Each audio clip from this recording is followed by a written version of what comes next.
i gwasanaethau Clwb 7. Nawr ni wedi bod yn edrych ar cymeriadau o'r stori'r Pasg. A heddiw ni'n mynd i edrych ar cymeriad arall. Nawr, dwi'n gwybod bod lot fawr o ffrindiau gyda chi. A falle un neu ddau ffrind gorau. Ac oedd ffrindiau dy Iesu hefyd a ffrindiau gorau. A dyn ni'n galw'r ffrindiau yma y disgyblion. Ac un o ffrindiau Iesu, un o disgyblion Iesu, oedd dyn o'r enw Pedr. Ac oedd Pedr yn cyffroes ac yn brwdfrydig, ac oedd e'n barod i wneud unrhyw beth oedd Iesu yn gofyn iddo. Ond, yn y rhan yma o stori'r Pasg, mae Pedr yn wneud rhywbeth, ac, wel, mae ddim yn hapus, mae'n eitha drist ar diwedd y stori. Ond, bydd ni'n gwylio'r stori, a wedyn, bydd ni'n gweld beth sydd yn digwydd nesaf. Dyma'r stori.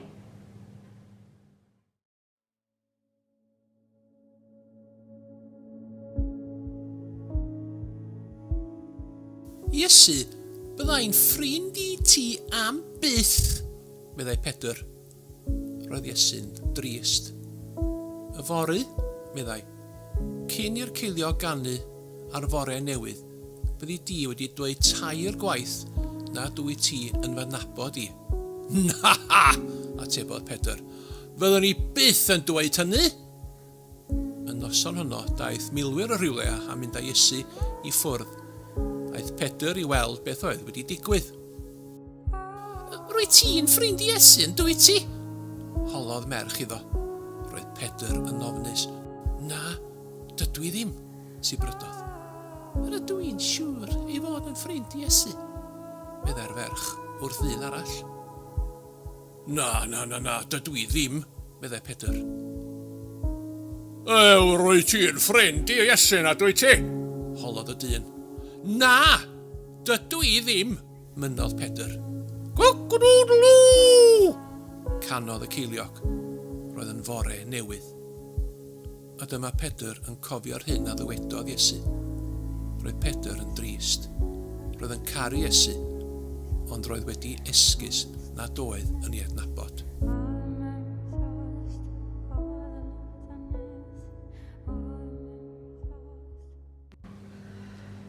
Wel, mae Pedr yn teimlo'n ofnadwy. Mae wedi wneud rhywbeth oedd wedi dweud bydde byth yn wneud.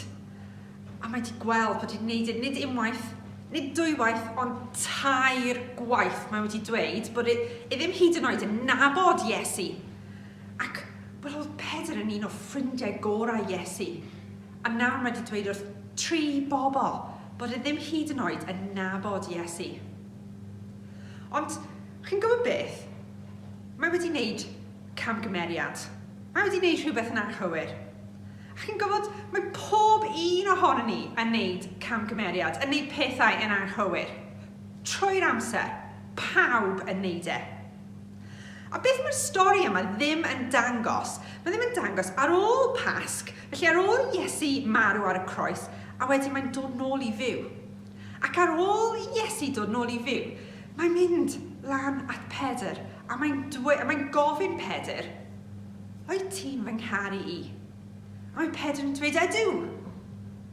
A mae Iesu yn maddau iddo fe. Popeth mae Pedr wedi wneud yn anghywir, mae Iesu yn maddau iddo fe. A chi'n gwybod beth? Mae Iesu yn wneud yr un peth i ni.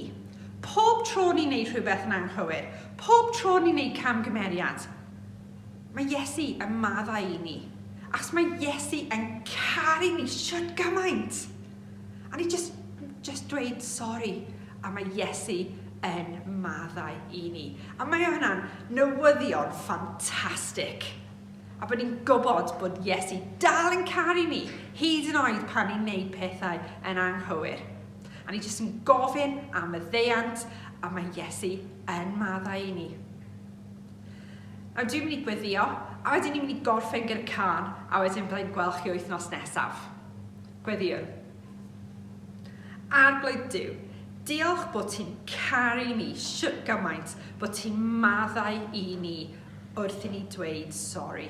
Bod pob tro ni'n neud rhywbeth yn anghywir, bod ni'n neud camgymeriad, bod ni'n gallu dod ata ti i dweud sori a bydd y ti yn maddau ni, achos bod ti yn caru ni gymaint. Diolch i ti am y stori yma. Yn enw'r Iesu. Amen.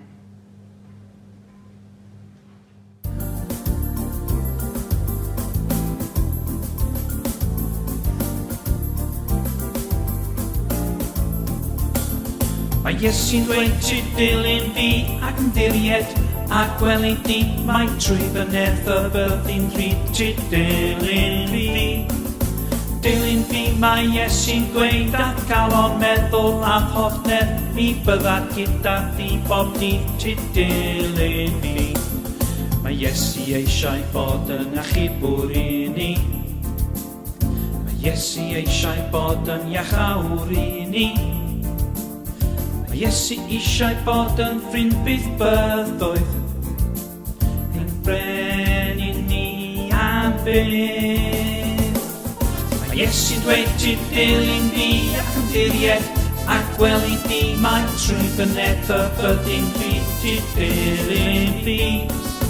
Dilyn fi mae Iesu'n dweud a gael o'n meddwl a hofner fi bydda gyda thi bob dydd ti dilyn fi. Mae eisiau ni oll ei nabod.